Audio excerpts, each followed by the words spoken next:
as a whole, I love what we've been doing throughout the course of the postseason. Expect us to keep doing it.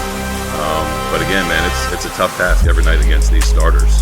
Again, this game is totally different than game 2.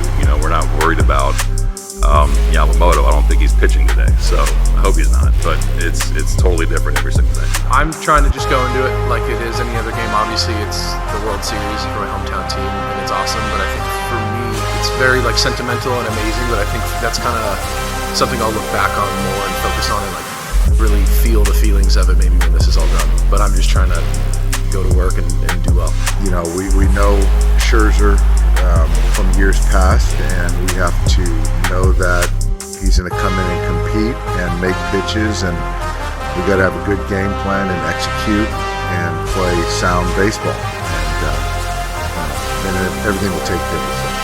I absolutely respect playing in a World Series, what that means, and absolutely cherish these opportunities. So, when I get a chance to get the ball, man, this means everything. 3, 4, and 5 due up for the Dodgers. 5-5, both teams with 5 runs and 15 hits. The Blue Jays have stranded 19, the Dodgers 18. Freddie Freeman leading off against the lefty Brendan Little. They've played 2. The Dodgers want to finish it right here. Hoffman sends a fly ball to center field. Varsho's going by. Everybody, Inside the Zone with Mateo starts right now. Let's go! It's a repeat hero with the last word on a Game 3 classic. Freddie Freeman, Mr. World Series, ends the marathon at midnight. All right, I just don't know where even to begin. What the heck happened last night? We're breaking it all down here on Inside the Zone with Mateo. Welcome in, everybody. Tuesday, October 28th, 2025, and oh my goodness. This is crazy. Let's just get into the show batting order. Boom, here we go. Mateo show batting order. We got 3 things today. World Series Game 3, NHL Power Rankings, NBA Power Rankings. Today was originally just supposed to be our monthly NHL and NBA Power Rankings. It's actually our first Power Rankings of the season with every team in about 5 to 10 games, depending on the league. And I thought it was going to be a pretty simple episode today. But then, y'all know what happened. This happened.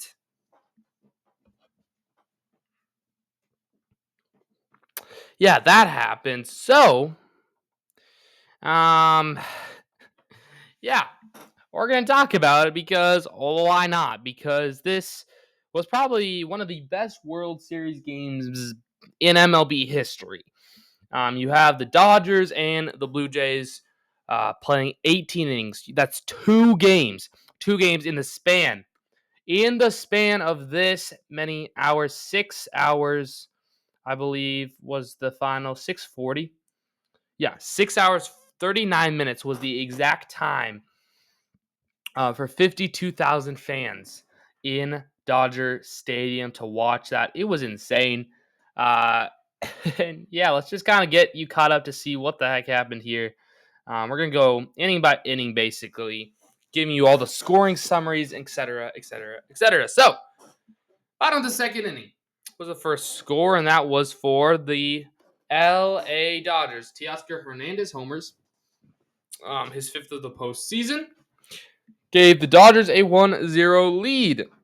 Then in the third, the second inning, the second consecutive inning, bottom of the third, Shohei Ohtani homers, his 7th of the postseason, and it makes it 2-0 Dodgers. Then Angelo Kirk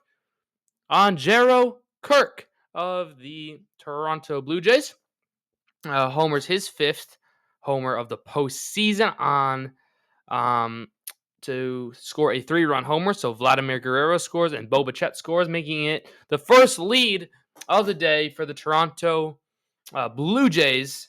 It is 3-2 Toronto now. After that, Andres Nimes hits a sac fly, and Addison Barger will then score, making it 4-2 Toronto. So now it's 4-2 Toronto. Fans in Dodger Stadium are saying, okay, what's going to happen? Well, bottom of the 5th inning, Shohei Ohtani steps up to bat. Dodgers are trailing by 2, and this happens. He has done that in his young career facing Shohei, who is 0 for 3 with 3 strikeouts against Fluharty. A breaking ball is drilled to left center field, slicing towards the gap. An off-the-running track up against the wall. Hernandez headed home. There is no throw. It's a ringing double from Ohtani. His third extra base hit of the game has made it 4-3.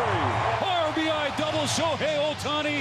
We got a 1-run game in Game 3. In this game, Right after that, Ohtani, is he going to score? Yeah, he is, because Freddie Freeman drives him in on a single on a ground ball. And then the 7th inning, Bo Bichette singles and scores Vladimir Guerrero Jr. So now it's 5-4 Toronto. And then, bottom of the 7th inning, this happens. Of will he do that in this at-bat? Center cut fastball. Blast one. And ties it. Shohei. 5-5. He is 7 for his last 7 at Dodger Stadium with 5 home runs. We're tied again in Game 3. yep. Tying the game up with a solo shot to center field. Shohei Ohtani ties the game up at 5. And then no other runs were scored until this happened in the bottom of the 18th inning. Roll it. Freddie Freeman leading off against the lefty Brendan Little. They've played 2. The Dodgers want to finish it right here. Freeman sends a fly ball to center field. Varsho's going back before the catch strikes me. Freddie Freeman has ended it. It's a repeat hero with the last word on a Game 3 classic.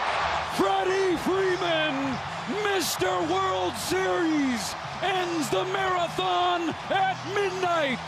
He is mobbed at home plate as the Dodgers walk it off in the bottom of the 18th inning. 6-5 the final to grab a 2-1 series lead. So Freddie Freeman, a walk-off home run, wins the game for the Dodgers in the early hours of the morning, gives them a 2-1 series lead. And they're back in action, by the way, tonight, 7 o'clock. And we'll see if they can take a controlling 3-1 series lead here in LA. And so, yeah, that's kind of what happened. That's kind of the scoring summary of what happened. It was a crazy game. It was absolutely crazy. Here, I was showing you the hitting stats. Now let's scroll down here to the pitching stats. Look at how many pitchers pitched. Schuster pitched 4.1, and then you could just see the list of other Blue Jays pitchers. Glasnow pitched 4.2 innings. Like, the starters didn't even get in that much. We saw Clayton Kershaw, Roki Sasaki, this dude, the Klen guy. He pitched 4 innings. He got the win. He was actually incredible. He struck out 5 at 4 innings. So that was pretty darn good and pretty cool to watch him cook like that. But then also the other big story. Shohei Ohtani, 4 at-bats, 4 hits. Actually, he had 9 at-bats, but he got walked 5 times. Mostly all intentionally walked. I don't know what you're doing, Toronto. Just let him. Like, the game would have ended. I know you're scared of him hitting a home run, but hey, pitch to him. Don't be scared. You're just showing that you're scared of Ohtani, and he's just going to... He got on base all 9 times. All 9 times, and they still won. So this says it's not just Ohtani. This Dodger team is just good. You just pitched to Ohtani. The game maybe would have ended earlier, and everybody could have gone back to bed with, the same result. If Ohtani would have beaten it, it would have been the same result having you walked him 5 times. We'll see what happens tonight, as he is actually on the mound as well tonight. But yeah, incredible. 2 home runs, 3 RBIs. Yeah, he's just cooking. He probably is one of the best players of all time. And it's just so exciting to watch him play as an athlete in this league. And yeah, it's just so special to watch, especially in this day and age. But yeah, I mean, it was such a long game though. Like, the bottom of the 7th inning was the last time the 7th inning Both teams scored in the 7th inning. That was the last time until like double and a half that. Like almost double the amount of time it took them to score 10 runs to get that last run. It was actually incredibly crazy. And hey, I'm a Dodgers fan as well as a Twins fan. And I like Shohei a lot. So, hey, I'm happy with the result. But, hey, that took way too long. Hopefully we get a short game tonight. And then I believe they have a day off tomorrow. They better have a day off. I think it's every 2, then they switch. Game 5. Oh, wait, no. Game 5 is also tomorrow. So, hey, the World Series could be over. The World Series could be over, boys. The World Series could be over tomorrow night. That's actually crazy. Okay. Good to know. Good to know. Good to know. We'll see, though. I think if the Dodgers win tonight, they go up 3-1. They need one more win. They're at home still. And, yeah, I think we could be seeing a very quick World Series, just like I had thought. Everybody was saying, oh, it's going to be 6 or 7 games. And I was saying, I don't know about that. I did say Dodgers in 6. We might be seeing Dodgers in 7. They just seem much more dominant. But hey, I could be wrong. Toronto could pull this off. But hey, George Springer went out. He's hurt now, and we'll just see. We'll just see what happens tonight on Fox. Hopefully everybody will be tuning in. Because I love baseball. I love baseball. Y'all watch baseball. Give Fox the love, even though they are making tons of money. But yay. Anyway. They also make a lot of money on the NFL, which we will have our full NFL episode coming out on Thursday, October 30th.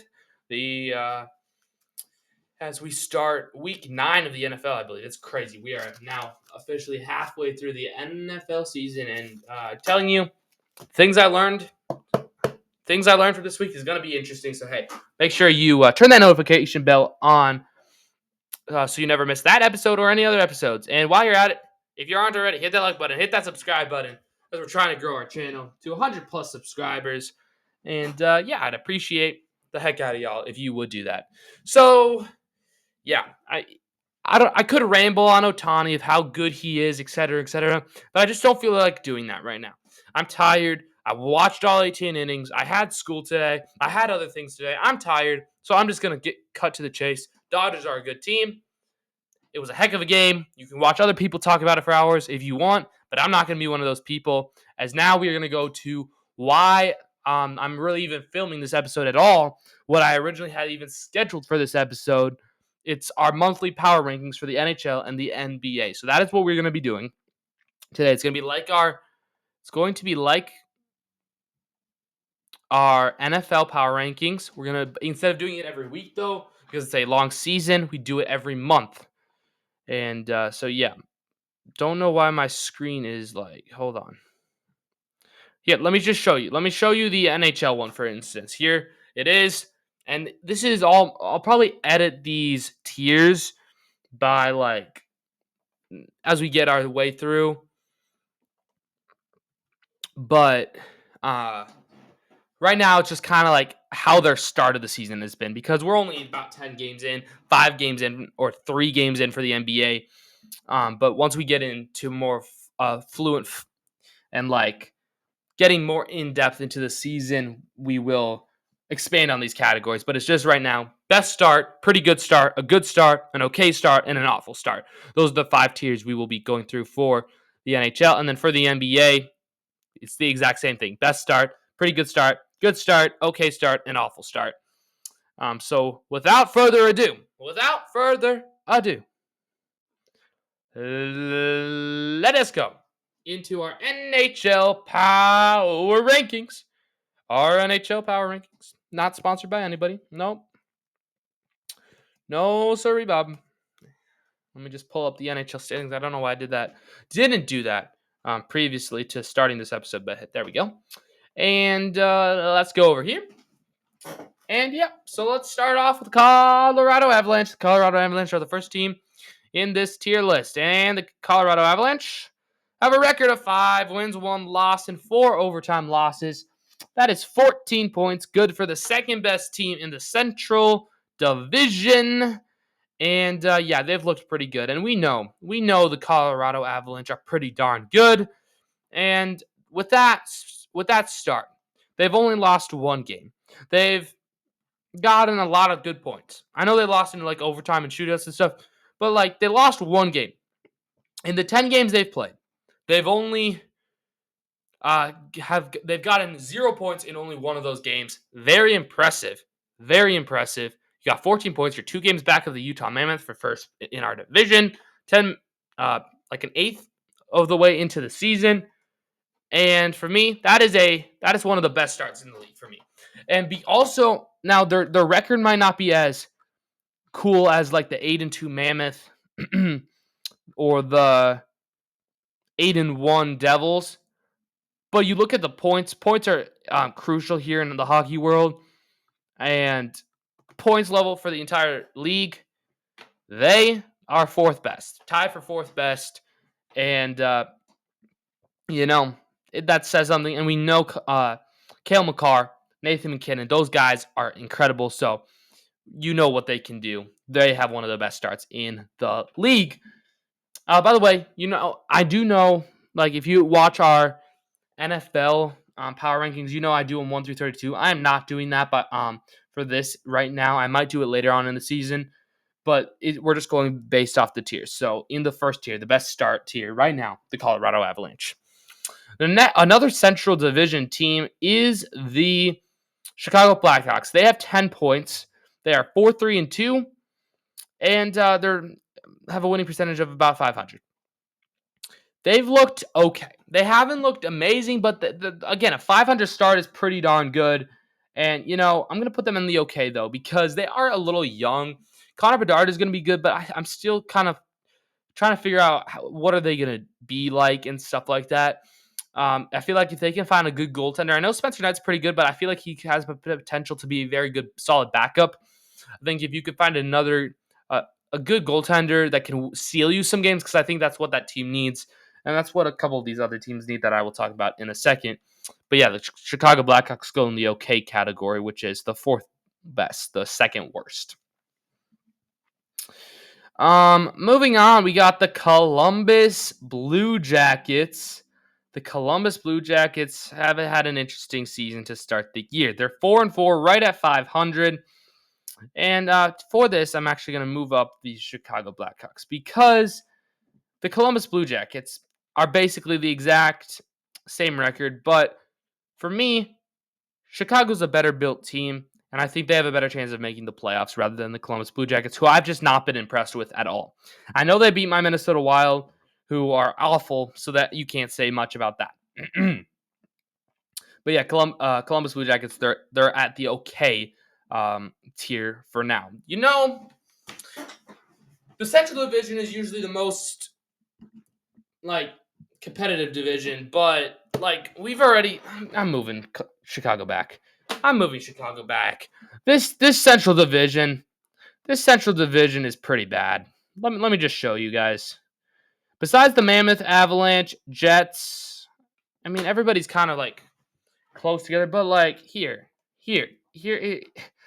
it's just the Blues are awful, the Wild are awful, the Predators are awful. I would say the Blackhawks are pretty bad. You got 4 teams that could maybe make the playoffs, which is 3 division win, because the top 3 in each division make the playoffs, and then a 1 wild card. That's saying nothing, and because then the Pacific Division is kind of good, kind of bad. Okay, it's just not the teams in the NHL right now aren't that very competitive. I know it's early on, so we still have to figure it out, but we're an eighth away through into the season. We can kind of start thinking who's good, who's bad, and right now the Central Division's awful. Blues are maybe one of the worst teams in the league. They're awful. You know that. If they're awful, that they lost to the Wild, who are awful. So I'm just saying that's something to say. You got the Boston Bruins, who are pretty bad as well. 4-7-0. They're struggling. Boston, you're going to go in the awful category to start the season as well. Montreal has had a pretty good start. They have the same amount of points as the Colorado Avalanche, but I just think, again, the experience, I'm not going to put them, because they are a young team, I'm not going to put them as a best start team because you never quite know. Because they're talking about this, we're talking about the starts, but we're also about the teams built, how well I think they could be in the playoffs. And I just think the experience level triggers in here. Again, when I'm putting these in rankings. You got the Canucks up next, the Vancouver Canucks, who again have 10 points, 5-5. They're 500, which is a very mid start. And I'm going to put them just to fill out. Good spot. They probably will, once we fill out more teams, will be more down here rather than up here, if you know what I mean. The Washington Capitals are our next team. I'm sorry, we're going kind of quick because I don't know how big hockey is in my viewers, so let me know in the comments if you like hockey. But the Washington Capitals are 6-3. They have 12 points in a pretty good Metropolitan Division overall. I'm been a fan of the Capitals. They beat my Wild pretty good. I like them in that performance, and they're just going to be kind of at that good start. I'm not quite sold on them yet, but we'll see how things turn out. That goaltending scenario, those goaltenders kind of scare me sometimes. I'm not quite sold on those goalies. They need to develop, and they got to make some good saves. All right. Probably the hottest team, or second hottest team. Second hottest team, even though they've only lost once in the league. 9 games played, 8-1. The New Jersey freaking Devils. They have the best start, or second best start, because obviously there's another team I'm thinking of that has had a pretty good start, and we'll talk about them in a second. I don't even know if they are here. Let me just put it right there, Utah. Utah has had the best start. I know they're 8-2, and the Devils are 8-1. I think if Utah and New Jersey were to play each other, I think Utah would come out on top. Utah is the best team in the NHL at the moment. The Anaheim Ducks are next up here on this tier list. Where are we going to put the Anaheim Ducks? Well, they are 4-3-1, 9 points. They're kind of mid, but again, they're going to be an okay start. It's not the best start, but it's pretty average for them, normal for them, so I'm not too surprised. Calgary has been probably the worst team in the league altogether. They're going for that number 1 pick. That's all I have to say. The Philadelphia Flyers, another team that beat the Minnesota Wild. They don't have a really great record. They're 4-3-1, a little bit over 500. Let me put them right in between the Blue Jackets and the Ducks. Now the Vegas Golden Knights. Jack Eichel's been balling over there in Vegas. They got 13 points out of 5-1-3. Very quiet, good start to the season. Eichel's making all the news for leading the NHL in points. Give me a pretty good start for the Vegas Golden Knights. We've got the Carolina Panthers, who Andrei Svechnikov has had 0 goals in his first 8 games. They're 6-2, though. They're still hot. They're still a good team. I don't know about that playoff success, but a pretty good start. I'm going to put them in between the Vegas Golden Knights and the Montreal Canadiens. You got the New York Islanders with their number 1 draft pick, and he's actually looked pretty good. They're 4-3-1, 9 points, and give me an okay start in between the Blackhawks and the Blue Jackets.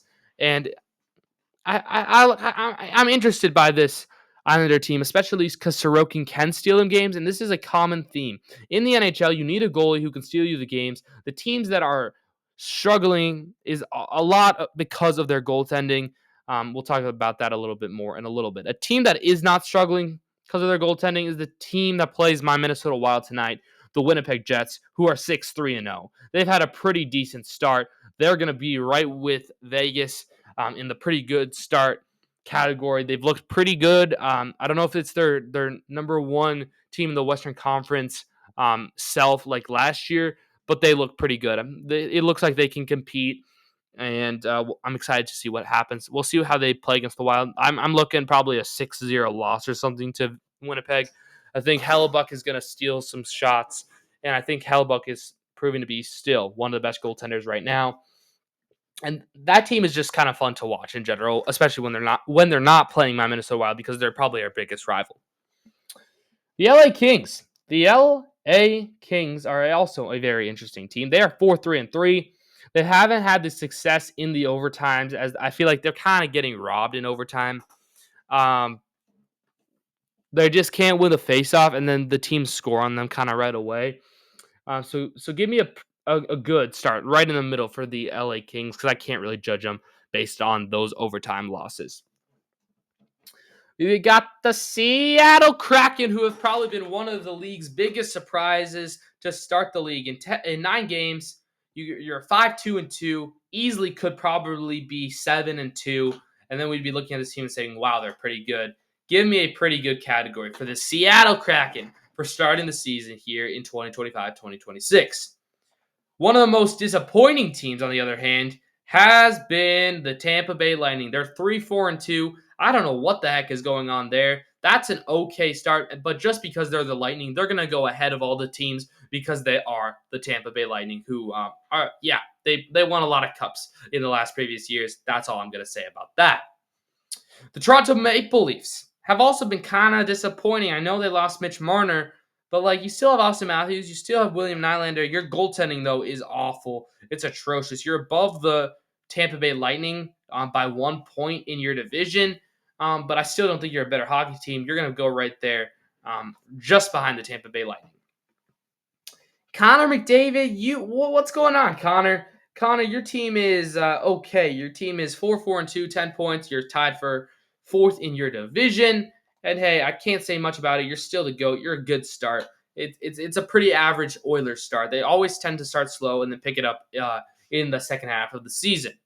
The Florida Panthers, back-to-back champions, are doing okay. They're 4th in their division. They're 5-5. But yeah, they have a lot of injuries. No Barkov, no Kachuk. They're both out for a good chunk of the year. I'm not going to blame them. They're doing pretty good without those key pieces. I'm going to say it's a pretty good start. No, it's a good start. So they're in the 3rd category, right in the middle, behind all those teams, just because the other teams are doing better record-wise, I'm pretty sure. Here, I'll put them right in the middle. For my Spotify audience, just look up the YouTube video if you want to see where exactly I put them. The Penguins are next, and man, oh man, have they been good. The Penguins are 15 points, 1 point behind the Devils for first place in the Metropolitan Division. And they're having one of the best starts on it because to be honest, I thought they weren't going to be as good. I thought Sidney Crosby didn't have much help, but they've looked pretty darn good. And I'm excited to see where they go from here after the first couple of weeks of the NHL season. Next up, we got the Nashville Predators. The Nashville Predators are, they're 4-4-2. I haven't seen a lot of them, to be honest. They haven't been making the news. They haven't been in, very popping up recently. So I can't really say much about it. But from their record, from seeing a little bit of it, it's an okay start. I'm gonna say, this Central Division is kind of annoying. That it's just not very talented and it's not very competitive like it used to be. They go in the okay start. The New York Rangers, another team the Minnesota Wild just played. And man, oh man, I don't know what's going on over there. Mika Zibanejad, Igor Shesterkin, what is going on? I don't think they've won a game. They haven't won a game at home yet. They're 0-4-1 at home. They're 3-1-1 on being the away team. They have 8 points. They're last in their division. They're behind the Blue Jackets and the Flyers, so you kind of can get the idea where I'm going to put them. Yeah, they're going to go right there by the Anaheim Ducks. If they've been having an okay start, it's not been good, it's not been awful, they're right in the middle of that. Next up, you have the Detroit Red Wings, who are 2nd in their division, in that Atlantic Division. That is kind of probably one of the more surprising divisions in the NHL. You got the Red Wings, and I'm going to put them as a pretty good start behind the Seattle Kraken.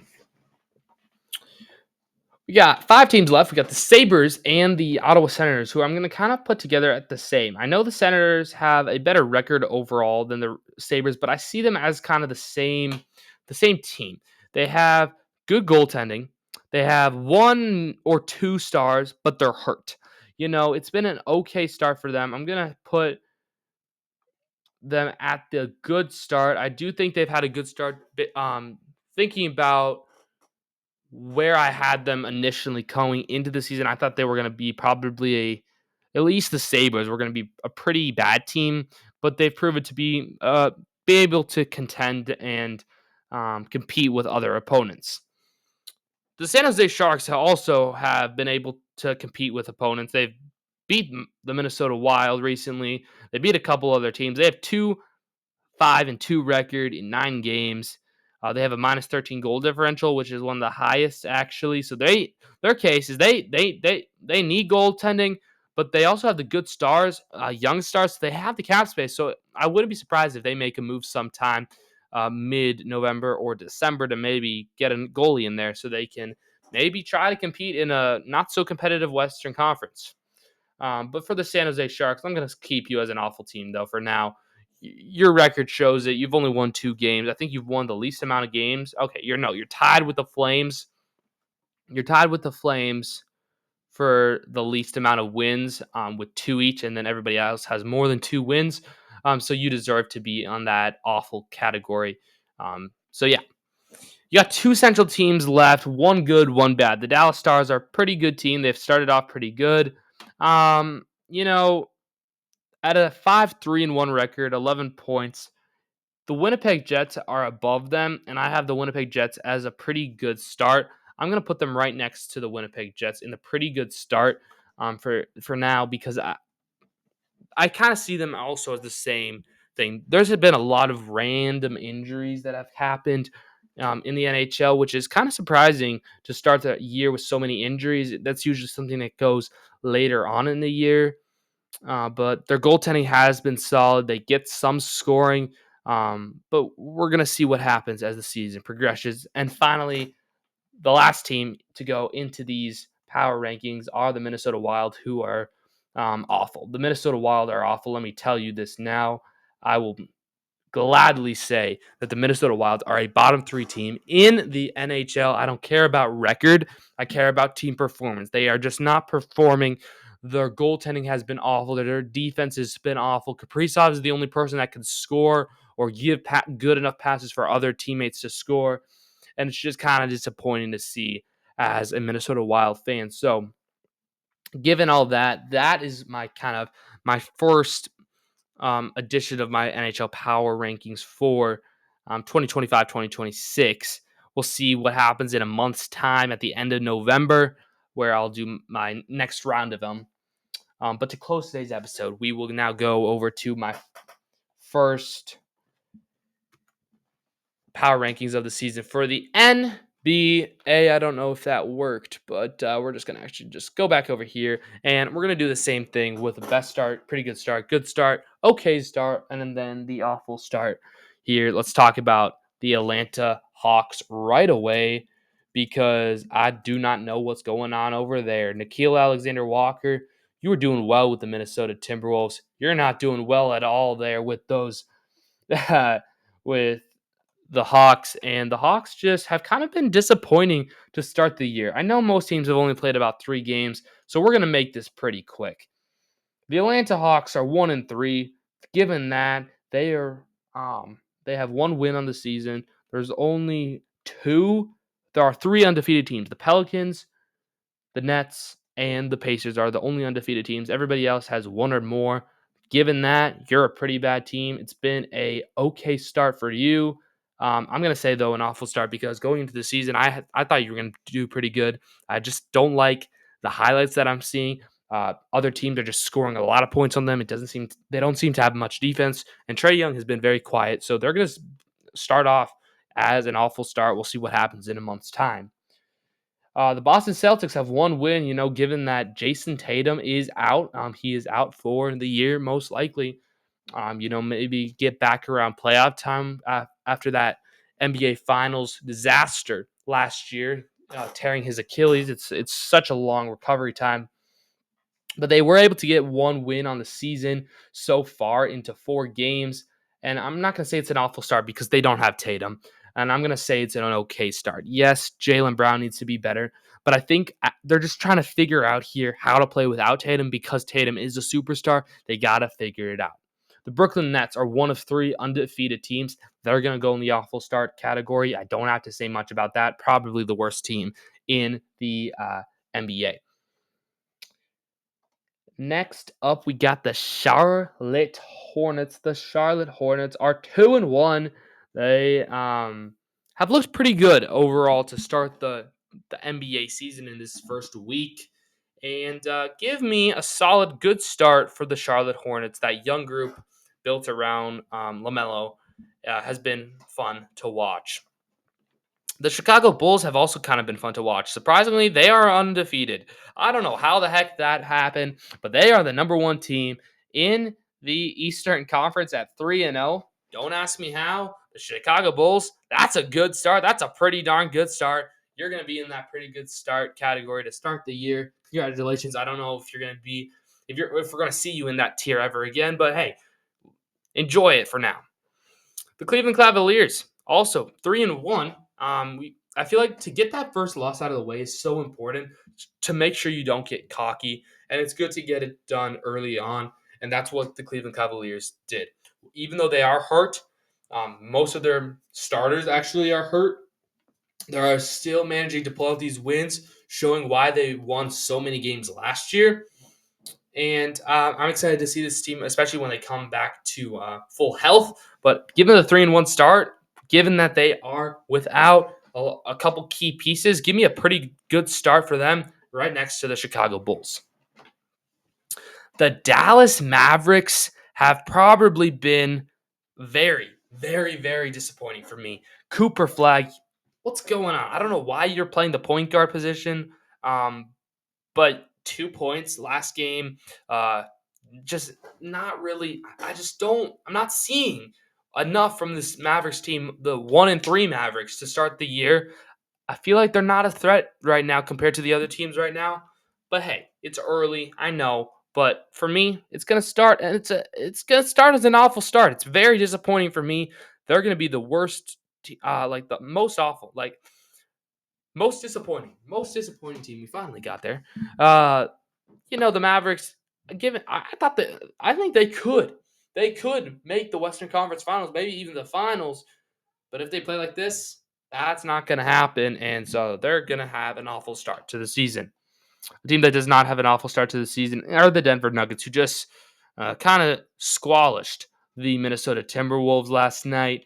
Jamal Murray dropped a lot of points, 41 last night, and then Aaron Gordon dropped 50 points in the season opener. It's a pretty good start for those Denver Nuggets, but not enough to start with a best start.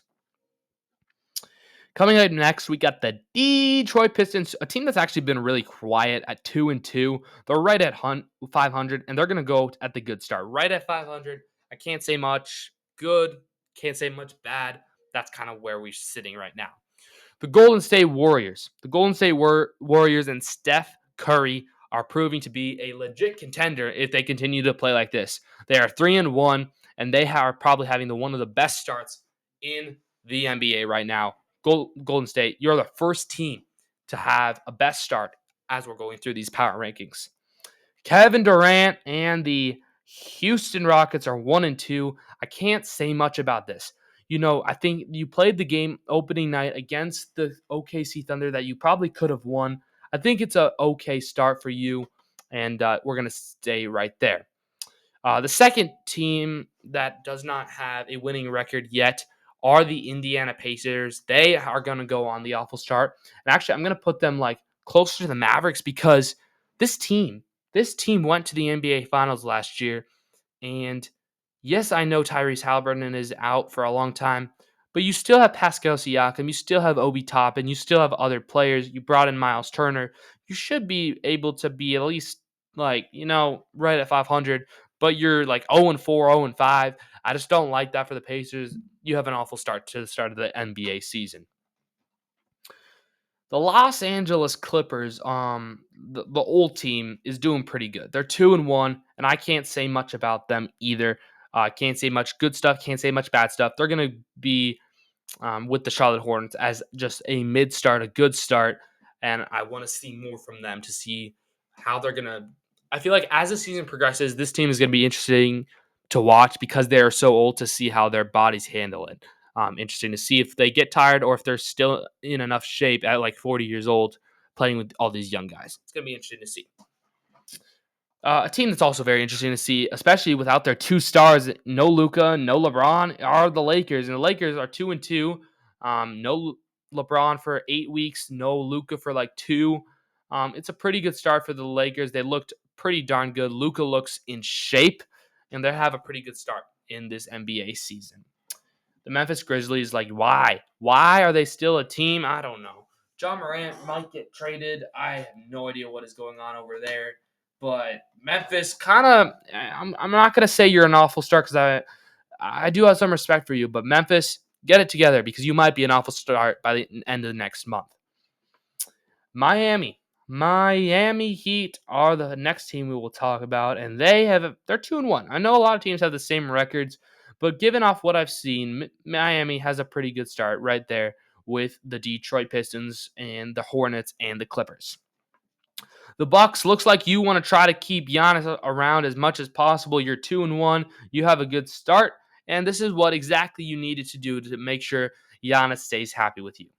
My Minnesota Timberwolves are up next. They're 2-2. Without Anthony Edwards, they look awful. They have no defense. I'm going to say you have an okay start, and I'm going to put you probably up there, like at the more disappointing end of things because, I had high expectations. I thought you could have gone 4-1, 5-0.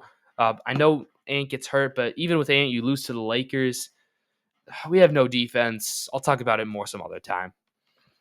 The Pelicans are the last undefeated team that we haven't ranked yet. They're 0-3. You know where they're going. Yep, an awful start. No one really thought they were going to be good, but they've also had a bad start. They're 0-3. That's why. You got the New York Knicks. The New York Knicks are the... Oh, shoot. There we go. The New York Knicks, 2-1 as well. A lot of 2-1 teams, but given off what I've seen, Karl Anthony Towns looking pretty good, and they have a pretty good start. Again, as you can see, so far, only one team has had a really good start, and that's the Golden State Warriors, in my opinion. But then this next team, the Oklahoma City Thunder, they're undefeated. They're 4-0. They're looking like one of the best teams in the league. That's why they won the cup. That's why SGA won MVP. I hate his foul baiting thing, but it is what it is. The other team that has a really good start, I'm going to go right here, is Victor Wembanyama and the San Antonio Spurs, who are 4-0. So you have the Spurs, the Thunder, they're 4-0, and then the Bulls and 76ers are the other undefeated teams. Let's talk about the 76ers for a second.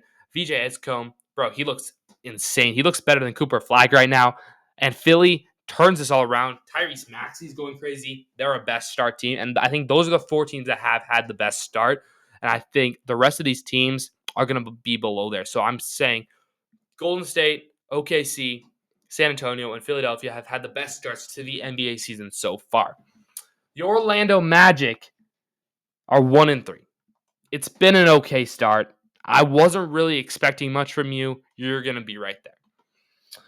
And then the Phoenix Suns without Kevin Durant have been holding up okay. They're 1-3. Devin Booker probably is going to win out at the trade deadline. You've had a pretty bad start. You're going to be over there with the undefeated teams. Portland Trailblazers are next, and Portland Trailblazers, almost beat the Timberwolves, but they also lost their coach due to that huge gambling situation. For Portland, I think this is an okay start, and I think they'll do better eventually. I think they're a young team though, so we got to figure out what happens with some of these young guys, and then also the injuries have been a huge deal. Got 4 teams left. This has been a crazy episode. It's been a long episode. I wasn't expecting this, but thanks, Sotani, for making it a long episode. Sacramento Kings 1-2, and again, it's an okay start. It's not a bad start, but it's just not enough to judge on. The Toronto Raptors may be one of the worst teams in the league. I don't care if they have a win, but they're 1-3. I just don't like it. I don't like them very much at all. Toronto's an awful start. We got one team in each league, in each conference left, and these two teams were the worst 2 teams, I believe, last year. You got the Washington Wizards, which are 1-2, okay, and then the Utah Jazz, which are 2-1. And I do think the Utah Jazz have had a pretty good start for what is around them. They're using them well. I really like this a lot. This Utah team looks pretty good, and it's a pretty good start for you. And then the Wizards is a good start. And there you guys go.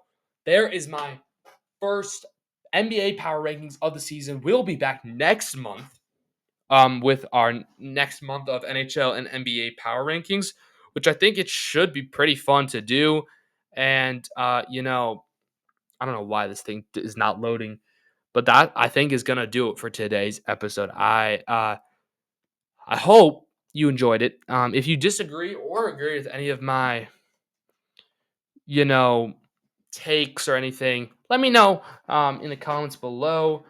And yeah, thanks for watching. Hope you guys have a wonderful day. Don't forget to like. Don't forget to subscribe if you want to already. We're trying to grow the channel.